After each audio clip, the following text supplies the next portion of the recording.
بغاوت ایک ٹرینڈ بن چکا ہے اور اس بغاوت کو انیشیٹ کرنے والی شخصیت کا نام بلا شبہ چی گویرا ہے۔ ارنیستو گویرا ارجنٹائن کا ایک انقلابی لیڈر تھا۔ چی گویرا کی عرفیت چی ہے اور وہ 14 مئی 1928 کو ارجنٹائن میں پیدا ہوا۔ بچپن سے دمے کا مریض ہونے کے باوجود وہ ایک بہترین ایتھلیٹ تھا اور شطرنج کا بھی شوقین تھا۔ اپنی نوجوانی میں وہ کتابوں کا بہت زیادہ شوقین تھا۔ اس کی خوش قسمتی تھی کہ اس کے گھر میں 3000 سے زائد کتابوں پر مشتمل ذخیرہ موجود تھا، جس سے اس نے اپنے علم میں بہتر اضافہ کیا۔ ہم ڈسکس کریں گے کہ اس نے موٹر سائیکل پر سیاحت کب کی، وہ گواتی مالا کب گیا، کیوبا کب گیا، کانگو کب گیا، بولیویا کب گیا، گرفتاری اور موت کیسے ہوئی، اور اس شخص کی شہرہ افاق تصانیف کون سی ہیں۔ ناظرین، موٹر سائیکل پر سیاحت چی جو ہے بنیادی طور پر میڈیکل کا طالب علم تھا۔ وہ تعلیمی کیریئر کے دوران ہی اس کے اندر سیاحت کا شوق پیدا ہوا اور 1950 سے لے کر 1953 تک اس نے جنوبی امریکہ کو 3 بار اپنی سیاحت کا مرکز بنایا، جس میں پہلے 1950 میں اس نے سائیکل پر تنہا 4500 کلومیٹر کا سفر براعظم کے جنوب سے شمال کی جانب طے کیا۔ پھر اس کے بعد دوسرا سفر اس نے 1951 میں موٹر سائیکل پر طے کیا، جو تقریباً دگنا لمبا یعنی 8000 کلومیٹر تھا۔ تیسرا سفر اس نے 1953 میں کیا۔ تینوں بار اس نے متعدد ممالک جیسے Chile, Peru, Ecuador, Colombia, Venezuela, Panama, Brazil, Bolivia اور کیوبا کراس کیے۔ اس سفر کو موٹر سائیکل جرنی کے نام سے یاد کیا جاتا ہے، جس پر کئی کتابیں اور خود اس کی یادداشتیں چھپ چکی ہیں اور ایک فلم بھی بن چکی ہے اسی نام سے۔ اس سفر کے دوران چی کے مشاہدے میں جہاں بے پناہ اضافہ ہوا، وہیں جب وہ دیہاتوں اور چھوٹے چھوٹے شہروں اور قصبوں سے گزرا تو وہاں کے رہنے والے باشندوں کی حالت زار، غربت اور بھوک اور بیماریوں نے اس کی آنکھیں کھول دیں۔ وہ غریبوں کے لیے بہت حساس دل رکھتا تھا اور اس مشاہدے سے اس نتیجے پر پہنچا کہ تقریباً تمام جنوبی امریکہ اس وقت کٹ پتلی حکمرانوں کے زیر تسلط ہے اور ان کی آڑ میں سرمایہ دارانہ نظام یہاں پر جڑ پکڑ رہا ہے، جس کے پیچھے کوئی اور نہیں بلکہ امریکہ بہادر خود ہے۔ وہ اچھی طرح جانتا تھا کہ یہ دونوں یعنی سرمایہ دارانہ نظام اور اس کا سرپرست امریکہ کبھی بھی غریبوں کے دوست نہیں ہو سکتے، اور ان کے تسلط سے اس خطے کو آزاد کرانے کے لیے اسے اپنی تعلیم چھوڑ کر انقلابی راہ اپنانی پڑے گی۔ گواتی مالا اپنے تیسرے سفر پر جب وہ گیا تو اس کے صدر جو گزمین ہیں، ان کے خلاف امریکن CIA سرگرم تھی تاکہ اس کی حکومت کو گرا کر اپنی پسند کا کٹ پتلی حکمران بٹھایا جا سکے، اور اس سازش میں وہ کافی حد تک کامیاب بھی ہو گئے، جس پر نئی امریکن نواز حکومت کے خلاف مختلف کمیونسٹ گروپ سرگرم ہو گئے۔ چین نے بھی ان کا ساتھ دیا، مگر جلد ہی وہ اختلافات کا شکار ہو گئے اور گزمین نے باغیوں کی سربراہی کرنے کے بجائے میکسیکو کے سفارت خانے میں گھس کر پناہ لے لی، جس سے اس کی بحالی کی تحریک کمزور پڑ گئی اور حکومتی کارندے ان پر بھاری پڑ گئے۔ چین نے آخری لمحے تک مزاحمت کی، مگر بالآخر اسے بھی اپنے سفارت خانے میں جا کر پناہ لینی پڑی۔ چی 1954 میں میکسیکو چلا گیا۔ وہاں ایک ہاسپٹل کے اندر جنرل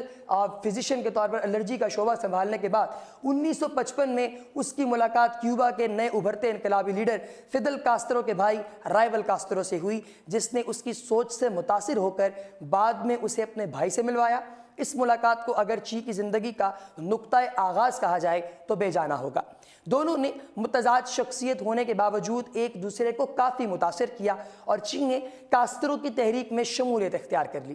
دونوں کا نشانہ امریکی نواز کیوبن حکمران بتستہ تھا، جو ملک کو دیمک کی طرح چاٹ رہا تھا۔ یہ تحریک تقریباً 4 سال چلی اور اس دوران چی نے باقاعدہ گوریلا ٹریننگ بھی لی اور اس میں بہت حد تک کامیاب رہا۔ ناظرین، کاسترو بھی اس کی قابلیت سے بہت زیادہ متاثر تھا اور اسی متاثر پن کی وجہ سے کاسترو نے اسے جہاں بھی بھیجا وہ وہیں جا کر کاسترو کی امیدوں پر پورا اترا۔ وہ اس کی قابلیت اور ڈسپلن سے بہت متاثر تھا۔ یہی وجہ ہے کہ کچھ ہی عرصے میں اس نے اسے اپنا دستِ راست بنا لیا، اور چی جسے انقلابیوں کی بدولت وہ وقت دور نہیں تھا جب 1959 کی پہلی صبح کٹ پتلی حکمران ملک چھوڑ کر فرار ہونے پر مجبور ہو گیا۔ انقلابیوں کی حکومت آئی تو انہیں کئی مسائل کا سامنا کرنا پڑا۔ چی کو صنعت اور خزانے کی وزارتیں دی گئیں، مگر انقلابی جدوجہد کے مقابلے میں اصلاحات کا کام نہایت دشوار ثابت ہوا، خصوصاً جب امریکہ بہادر ان کے گرد گھیرا تنگ کر رہا تھا اور طرح طرح کی معاشی پابندیاں عائد کر رہا تھا۔ اسی دوران چین نے کافی کوشش کی، کئی ملکوں کے دورے کیے اور بڑے بڑے مگرمچھوں سے زمینیں چھین کر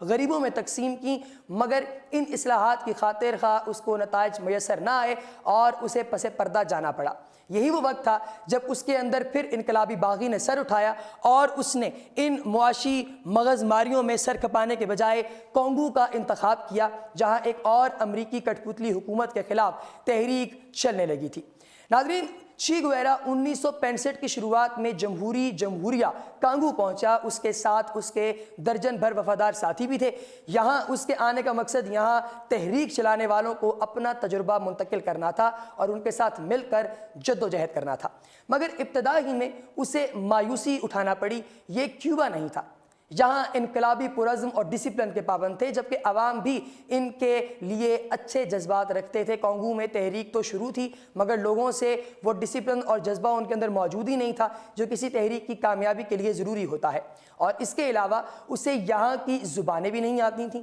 جس کی وجہ سے وہ اپنے خیالات اور منصوبے جو ہیں وہ یہاں کے دوسرے لیڈرانز کے ساتھ نہ وہ منتقل کر سکتا تھا، بلکہ اگر کسی دوسرے لیڈر سے اسے بات کرنی ہوتی تو اسے مترجم کی ضرورت اور اس کی خدمات لینا پڑتی۔ اب ناظرین، ہوا کچھ یوں کہ اپنے جدید مواصلاتی آلات کی مدد سے امریکنز ان کے اکثر پلانز پہلے سے جان لیتے، اور چی وہاں تقریباً 7 مہینے رہا اور آخر میں بیمار پڑ گیا۔ وہ مقامی گوریلا لیڈروں کی نااہلی اور عوام کی انقلاب میں غیر دلچسپی سے حد درجہ مایوس ہوا۔ اگرچہ وہ آخری دم تک وہاں رہ کر لڑنا چاہتا تھا، مگر کاسترو کے خصوصی پیغاموں نے اسے وہاں سے نکلنے پر مجبور کر دیا۔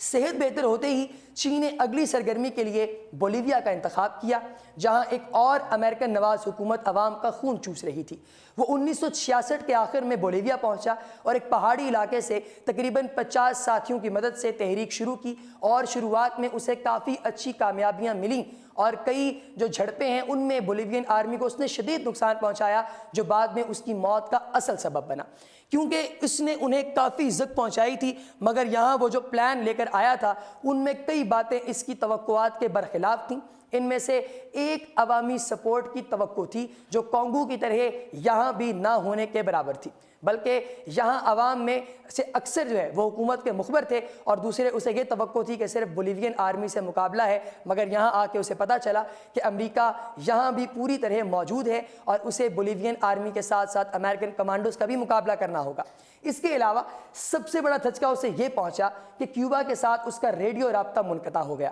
اور یوں مزید سپورٹ کی توقع بھی نہیں رہی تھی۔ گرفتاری اور موت اس کی جو ہے وہ 7 اکتوبر 1967 کی صبح ایک مقامی مخبر نے قریبی فوجی اڈے پر چی اور اس کے ساتھیوں کے ٹھکانے کی اطلاع دی، جس پر فوجی حرکت میں آ گئے، اور امریکن CIA جو کانگو سے اس کے پیچھے ہاتھ دھو کر پڑی تھی، اس آپریشن میں بولیوین افواج کی اس نے بھرپور مدد کی، اور پھر پلان بنا کر چی اور اس کے ساتھیوں کے گرد پہاڑیوں میں گھیرا تنگ کر دیا۔ تقریباً 1800 فوجیوں نے اس مشن میں حصہ لیا۔ CIA نے انہیں گائیڈ کیا، اور چی اور اس کے ساتھیوں نے اگرچہ مقابلہ تو کافی کیا، مگر وہ مٹھی بھر تھے اور جلد ہی مارے گئے۔ چی زخمی ہوا اور گرفتار کر لیا گیا، پھر اسے پوچھ تچھ کے لیے نامعلوم مقام پر منتقل کر لیا گیا، جہاں اگلے روز شام تک اس پر کئی بار کوشش کی گئی تاکہ وہ منہ کھول دے، مگر بقول ایک فوجی کے زخمی ہونے کے باوجود چی بالکل مطمئن بیٹھا ہوا تھا، اور وہ کسی گھبراہٹ کے بغیر سب سے آنکھیں ملا کر انہیں گھور رہا تھا۔ اس کی آنکھوں میں ایسا رعب اور چمک تھی کہ ہم میں سے کوئی بھی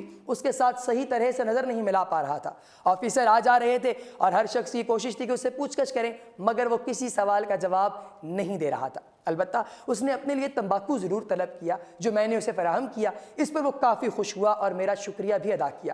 پھر جب 2 دن اس پر مغز ماری کرنے سے بھی کچھ حاصل نہ ہوا تو اس کی رپورٹ صدر کو دے دی گئی، جس نے کسی ممکنہ پریشر سے بچنے کے لیے اس کی فوری موت کا حکم صادر کر دیا۔ CIA چاہ رہی تھی کہ اسے پاناما منتقل کیا جائے تاکہ وہاں ان کی اسپیشل ٹیم اس سے مزید تفتیش کرے، مگر صدر کو ڈر تھا کہ اگر وہ فرار ہو گیا تو شاید پھر ہاتھ نہ آئے اور اس کی حکومت پھر خطرے میں پڑ سکتی ہے۔ لہٰذا اس نے اپنا حکم برقرار رکھا، آرڈر کی تکمیل کی گئی، اور اسی شام ایک شرابی جلاد کے حوالے کر دیا گیا چی گویرا کو، جو جنگ میں اپنے 3 ساتھیوں کو کھو چکا تھا اور چی کو ان کی موت کا ذمہ دار سمجھ رہا تھا۔ جب وہ چی کے سامنے پہنچا تو چی نے اسے اکسایا۔ وہ ایک آسان موت کی توقع کر رہا تھا، مگر شرابی جلاد نے پلان کے مطابق آڑی ترچھی 9 گولیاں برسائیں اور اسے بڑی اذیت ناک موت سے دوچار کیا۔ ان کا منصوبہ یہ تھا کہ چی کو واپس اسی مقام پر پھینک دیا جائے اور اس میں یہ اعلان کیا جائے کہ وہ مقابلے میں مارا گیا، تاکہ اس طرح ٹرائل نہ کرنے کے الزام سے بچا جا سکے۔